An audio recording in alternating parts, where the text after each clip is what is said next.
Hi hello வணக்கம் நண்பர்களே. சனி பகவான் வித்தியாசமான கோலங்களில் காட்சி தரக்கூடிய சனி பகவான் கோவில்கள். சென்னை ஆதம்பாக்கத்தில் இருக்கக்கூடிய விஸ்வரூப ஸ்ரீ சர்வமங்கல சனீஸ்வர பகவான் கோயில்ல சனீஸ்வரர் 6 அடி உயரத்தில் கம்பீரமா காட்சி தருகிறார். இது வட திருநள்ளாறு என போற்றப்படுது. வேலூர் மாவட்டத்தில் வாலாஜா அருகே இருக்கக்கூடிய வன்னிவேடு என்னும் ஊர்ல உள்ள அகஸ்தீஸ்வரர் கோயில்ல சனீஸ்வரர் ஒற்றைக்கால நின்று காட்சி தருகிறார். இதுபோல சனீஸ்வரரை தரிசிப்பது மிகவும் அபூர்வம் அப்படின்னு சொல்லப்படுது. சனி பகவான் பொதுவா காகத்தின் மீது அமர்ந்து காட்சி தருவது வழக்கம். ஆனா ஆலங்குடி தலத்துல அவர் கருட வாகனத்துல காட்சி தருகிறார். சனி பகவான் கருட வாகனத்துல அமர்ந்து காட்சி தருவது மிகவும் அரிதான காட்சி.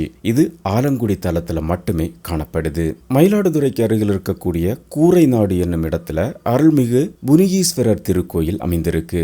இந்த ஆலயத்துல சனி பகவான் கிழக்கு நோக்கி தனி சன்னதியில அருள் பாலிக்கிறார். எல்லா ஆலயங்களையும் கருப்பு நிற கல்லில் காட்சி தரக்கூடிய சனி பகவான் இங்க மட்டும் சிவப்பு நிற கல்லில் காட்சி தருவது வினோதம். திருக்கொள்ளிக்காடு என்ற திருத்தலத்துல சனீஸ்வரர் நின்ற கோலத்துல அருள் பாலிக்கிறார். அவருடைய வலது கரங்கள்ல கலப்பையும் அபயகஸ்தமும் தாங்கியுள்ளார். கலப்பையில விற்றிருக்கக்கூடிய வித்தியாசமான சனி பகவானுடைய தோற்றத்தை இந்த ஆலயத்துல மட்டுமே தரிசிக்க முடியும். கும்பகோணத்திற்கு அருகே இருக்கக்கூடிய திருநாரையூர் தலத்துல சனி பகவான் தன்னுடைய குடும்ப சகிதமா அருள் பாலிக்கும் அற்புத காட்சி கிடைக்கும். இங்க அருள்மிகு ராமநாத சுவாமி கோயில்ல கருவறைக்கு எதிரில் தனி சன்னதியில சனீஸ்வரர் தன்னுடைய இரு மனைவியரான மந்தாதேவி ஜேஷ்டாதேவி ஆகியோருடனும் குளிகன் மாந்தி என்ற இரு மகன்களுடனும் குடும்ப சமேதரா அருள்பாலித்துக் கொண்டிருக்கிறார். ஜெய்ப்பூர் செல்லக்கூடிய வழியில வேன்வீட்டா என்னும் ஊர்ல சனி பகவான் கோயில் ஒன்று உள்ளது. இங்க 8 கிரகங்கள்